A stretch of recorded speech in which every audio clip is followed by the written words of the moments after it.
If a PA leader sends Happy New Year's greetings to top Israeli officials, you'd probably expect they wouldn't turn around and praise serial killers who just escaped from Israeli prisons. Well, that's exactly what happened this week. Stay tuned for the news right here at the Israel Guys.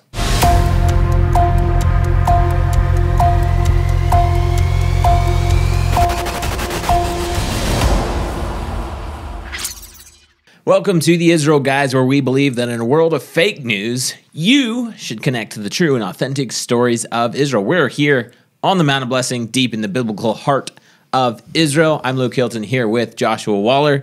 And if you haven't done it yet, you have to check out the last video on this channel where we went into the very heart of the Palestinian city of Nablus, also known as biblical Shechem. We had an amazing time, debunked some myths along the way. You need to check it out. Last video on the channel, right here at the Israel Guys. Make sure you subscribe. Make sure you hit the notification bell, and make sure you give us a like and a comment if you want to get engaged on the conversation. A couple of quick updates. If you want to fast forward 30 seconds, go ahead. A couple of quick updates. Number one is our switcher broke here in the studio. If you would like to, we don't make money off this show. We don't have big sponsors or anything like that. So if you'd like to help us keep the equipment running, that would be great. You can send us an email at hello@theisraelguys.com. Let us know what you're interested in helping out with, or if you want more details, or just make a donation at theisraelguys.com. And as always, you can join as a monthly subscriber at the same site or at patreon.com/The Israel Guys. All the links in the description below. Luke, there's also a lot going on with the Vineyards of Judea and Samaria, and we want to give a quick update about that before we get into this prisoner escapee stuff. I thought those days were over with, but you think technology was so far advanced now that prisoners wouldn't be digging tunnels out of prisons. But hey, it's still happening. Yep. News to me. And they're still at large, which means that it's going to be an exciting show. They haven't been caught yet. So. Right, yeah. The hole was pretty small. Okay, yeah, I got you. The Israel Vineyards. So this is what's going on. The Shiloh Vineyards that we especially put the all of you that on. signed the petition. You know, you put your signature down. You want to know what's going on. We are this close to 10,000 signatures, and that's it's going to make a huge difference with this vineyard. Thank God the destruction order has been pushed off from like tomorrow to the end of the Shemitah year. So we're starting that rest year. They're pushed it off to the end of this rest year, and they're telling them they're going to replant. Right. Which you might think that's good news, but it's also bad news because you can't replant vineyards. Right. Like, it's impossible. Well, they're saying they have to transplant, right? Right, yeah. You can't do that with the vineyards. No. It's impossible. So it's basically a demolition order that's just been put off for a year. So we're still going to work on this. If we can, as soon as we get to 10,000 signatures, which we're only a little over 200 signatures away, we're going to work on this with the government. Please go to theisraelguys.com or click the link below and add your name to the signature, to the petition, so that we can get this to the Israeli government and together make a difference. Okay, Luke, so this is what's going on. We had 6 prisoners that somehow, like a crazy story, we'll outline it quickly, and then we'll give we'll dialogue a bit on what's the like crazy story aftermath of this. 6 prisoners get out. 4 of them were life sentenced. 2 of them were just in detention, yet to be known what their problems were. And they full-blown escaped from the Gilboa Prison in Israel. So they dug a tunnel in the northern part of Israel. Right? Dug a tunnel underneath from the bathroom. That's always the story. How's that always the story? You think I've people read would books catch on to about that by this now? from like World War II and stuff, but I didn't know it still happened. Yeah, right. You think at least the jailers would catch on that this is what they do. They dig a tunnel through the bathroom. And this is a high security prison. It's not just some. Anyway, it worked. And Zechariah, this is the big news guy that we're going to talk a little bit about and give you updates on, is a Fatah guy. And he transferred from his. That was the weirdest thing is that they're all separated, and these big top guys, like life prison people, they really watch them closely. And so for some reason, this top official that was we'll get more a bit about what he commanded later, but he was transferred to a cell with the other guys who wanted to escape. So he puts in a request. He says, "Hey, I'd like to be with my 5 buddies who are not from the same terrorist organization, even so Islamic Jihad group buddies. Yeah, Islamic Jihad and Fatah, right? 5 are from Islamic Jihad, 1 from Fatah. So he goes, hey, can I be moved into the cell with my 5 buddies? And very abnormally, which is not supposed to happen, they go, sure, move them in. 24 hours later, poof, they're all gone. Yeah. And other bizarre factors in this story is that the guard in the tower overlooking where the tunnel shaft came up was asleep. That's rare. They're suspecting prison guards of helping the prisoners to escape. There was vehicles now that they're saying that were prepared and waiting. So it's just like the story just gets stranger and stranger. They're saying they had to have had outside help and getting away. And as of right now, the recording of the show, they have more than 200 roadblocks all across Israel. They're saying that they're probably headed for across green lines. Trying to like get into right here where we are, Jenin, which is just north of us, right? Yeah, or Nablus, who knows? Yeah, who knows? But yeah, basically inside Palestinian areas so that they can really escape and blend in. Luke, what I really want to talk about is those are the details of it, and hopefully, Lord willing, they find these guys quickly before they get inside of these terror hubs that are just that's a real nightmare to try to fetch them out of there. Zechariah Zubedi. Sure, that's not how you say it. He wouldn't turn around if I thought I said that name to him. But probably anyway, not. He's the head. He was the commander of the Alaska Martyrs Brigade. Okay, this is the Fatah's terror wing. Right. So Fatah. So we need to like set up here. We have the Palestinian Authority that is controlled by Fatah, which is a terrorist organization, but they've been masquerading as a peace-loving government because you're not supposed to be a government that's in control of a people if you're terrorists, right? So they've been pretending not to be terrorists. The PA is like, So they have their Palestinian Authority police force, which was put in place by the United Nations after the Oslo Accords, right? Yep. And they're supposed to be law-abiding, and we did meet some of them in our last video in Nablus, and they were pretty nice. None of them shot us or anything like that, so we're assuming they were peace-loving, at least on the outside. Most. But then you have the, what's it called? The Al-Aqsa Martyrs Brigade. So that's like this separate group, and I'm assuming that if you ask the PA, they would say, no, we're not affiliated with them, but they're like their undercover, not so undercover, because they're not very good at hiding that type of thing. Right. Group that does their militia group. Does their dirty work. Yeah. Right. Luke, so this guy, this Zechariah guy, he was the like symbol, the guy for the Second Intifada. This was a big deal. Like this guy that just is on the loose right now. He was the Second Intifada name. Everybody knew who he was. Commander guy that really has, and he has a lot of things on his record. Right. Terrorist activity on his record, and there's a reason why he was in jail for life, like big time. There's another guy here, Kamaji. He's also a Fatah terrorist. He murdered an Israeli in 2006. He planned to blow up. Thank God it stopped. He planned to blow up a bus with a passenger bus with a car. He was going to drive a car up beside it, blow his car up, like suicide bomber guy. Thank God they caught him. There's another guy, Arda. He's part of the Islamic Jihad. Yeah. He is also convicted of being a part of and setting up. Also, and Second Intifada. And Second Intifada. Suicide bombing. Suicide bomber. He wasn't obviously himself. He was helping to the logistics of it. His brother also, the same name, Arda, is funny. I guess Arabs do that. He also is part of the Islamic Jihad. These are all the guys that have escaped. These is like the pack, the 6 guys that came out together. And they all have life sentences, right? Or at least like the ones you've named so far, right? 4 had life sentences. Right. Yep. Those so 4 these that I guys just are named all, had life sentences. they're in prison for life. Yeah. Bad dudes. Yeah. Well, this guy I just named has life plus 15. So, okay. You make sure they're plus 15. I don't know why you do that. Yeah. Anyway, so the next guy, Quadri, he's also committed a terror attack against Israelis, killed an Israeli in 2002. The last guy was actually Nafiyat, is an Islamic Jihad member who was actually just under interrogation now and a suspected terrorist. So the 6 of these guys, all terrorists, all with blood on their hands. Most of them have killed Israelis. Yeah, multiple. It's actually thought that every single one of them. There's only one here that doesn't have like an exact trial. He was still under investigation, right? So this is the story of what's going on here with these guys. You got 6 guys on the loose that are all sworn terrorists that are actually running back into their terror beds and trying to get back into their terror beds where they can again attack Israel more. And one of them, Zechariah, was one of the big leaders of the Al-Aqsa Martyrs Brigade, which is the terrorist wing of Fatah that controls the Palestinian Authority. And if he can get away, there's no telling what he's going to immediately dive back. He's not going back to a life of law and order. You can guarantee that. No. Going back to head up the Al-Aqsa Martyrs Brigade again. Well, Luke, we'll get into what the Palestinian leaders are going to say just in a moment. Exactly.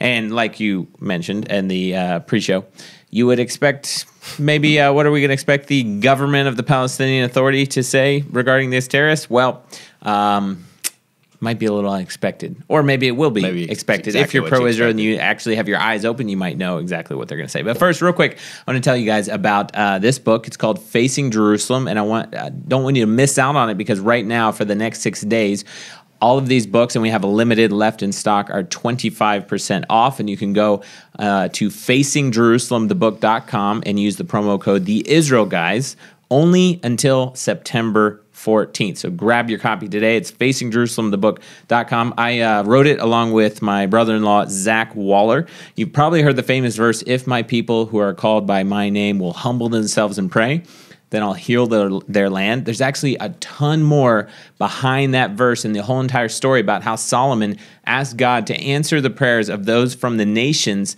if they prayed towards Jerusalem. So this book is all about focusing on and paying attention to Jerusalem and how that unlocks the key of God's blessing and favor in our lives. As you know, Daniel was thrown to the lions because he prayed towards Jerusalem.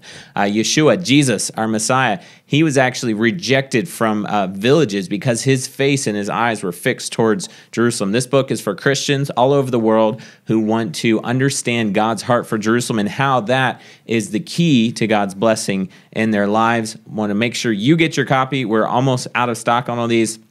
Running a sale for the next 6 days, 25% off. You use the promo code The Israel Guys, and you go to facingjerusalemthebook.com to order. Make sure you grab your copy today. Links in the description below. Josh, what are the Palestinian Arab leaders saying regarding these blood on their hands terrorists that are now running loose here in Israel? So it's exactly what you would expect, what I would expect and what you would expect. This is a quote from Mahmoud Abbas, who's the head of the Fatah, I'm just going to say, the head of the Fatah terror group and chairman of the PA. Okay, so he's the top dog in the Fatah. He's like directly, this Fatah is not like PA. You can't separate the two. He belongs the guy in charge, to the Fatah terrorist group. Quote, calls the terrorists who escaped, here it is, quote, heroes. This is just it. Yeah. He calls them heroes and calls for the popular uprising. This means like popular uprising is a code word for intifada or for basically rising up against Israel, protests, demonstrations, suicide bombings, knifings, rock throwings, you name it. Like that's what popular uprising means. And he also continues to say, calls Israel's actions against our heroic detainees. Okay, wait. These are they're not terrorists and they're not prisoners. They're heroic detainees that Israel. Okay. Now he continues, and that were captured in the and were in the prison. He says this is a war crime that requires urgent international intervention to protect the heroic prisoners and free them from brutal occupation. That's right. Now, Luke, this is the same individual that just met with the defense minister, Benny Gantz, and the president of Israel, Isaac Herzog. Okay, now, so Israel had Rosh Hashanah, which is basically the New Year, one of their New Years here in Israel. And on the eve of Rosh Hashanah, this same man, Mahmoud Abbas, he calls President Isaac Herzog, new president of Israel, and Defense Minister Benny Gantz to wish them a happy New Year. And he actually, a statement from the president's office said, quote, and he wished him and the citizens of Israel a happy New Year and a happy holiday. In their conversation, the two expressed hope that the New Year will bring with it more cooperation and dialogue that will bring hope to both peoples.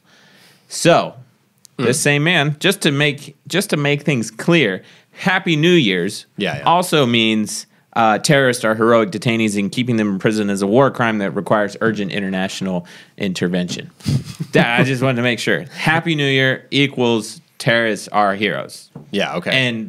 And keeping them in jail is a war crime. According to Mahmoud Abbas, who is obviously like completely flipped on his head. Like, if you could take the truth and flip it in a absolutely liar, like just turn it on its head, that's exactly what he's just done. And I wanted to say too, as an aside, this is how it works here in the Arab-speaking world amongst the Israel haters. They speak out of two sides of their mouth, and a lot of times it's English and Arabic. But now in our modern world, you can't get away with that as much anymore. It's just that the world doesn't pay attention. So that's why we're bringing this to your attention, is they speak out of two sides of their mouth. They say, look, it's right here. Happy New Year, Israel, on one hand, and then they say terrorists are heroes and Israel keeping them in jail is an international war crime. Yeah. Well, here it is right here. The official PA news agency is WAFA. So they're not even hiding. All right, they're not hiding. They're just going to say it right it is, but people are going to refuse to listen to it, and they're going to listen to something else.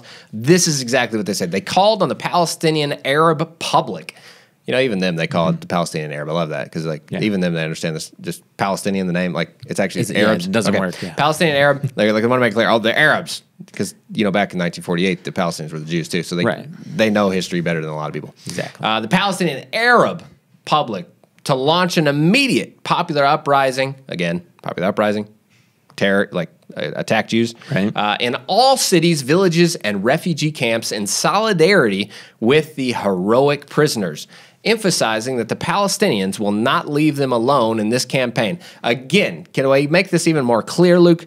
They're calling the prisoners, these are terrorists with blood on their hand. They killed innocent Israeli civilians. They're calling them heroic prisoners. And this is the mainstream media source that's going out to the PA, to the, let's say it right, Palestinian Arab group of folks that are now living in the state of Israel. Not only that, but the Fatah terror group also called on human rights organizations and international legal institutions to focus on Palestinian Israeli war crimes. I thought since they were calling on human rights organizations, they might be asking them to investigate human rights abuses. But no, they're not asking them to propagate, investigate Israeli war crimes against detainees and to ensure that Israeli war criminals who commit these crimes against our heroic prisoners are prosecuted. So the detainees and these heroic prisoners that murdered Israelis and planned suicide bombings with 100-kilo bombs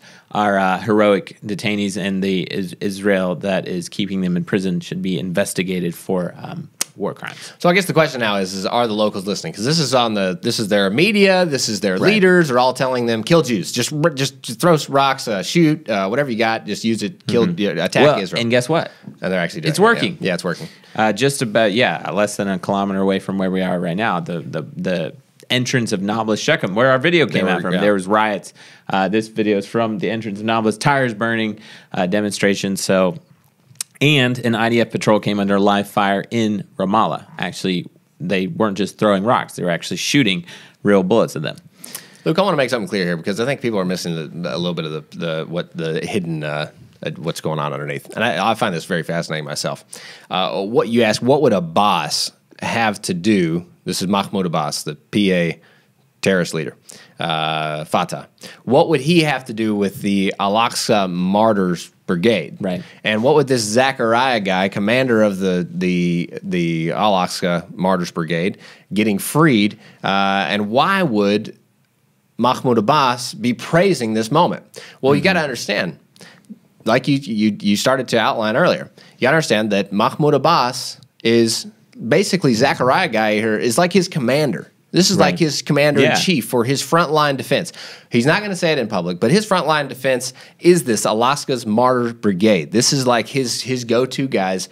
They're the frontline military. And matter of fact, we're going to go ahead and I'll show some pictures just a minute here.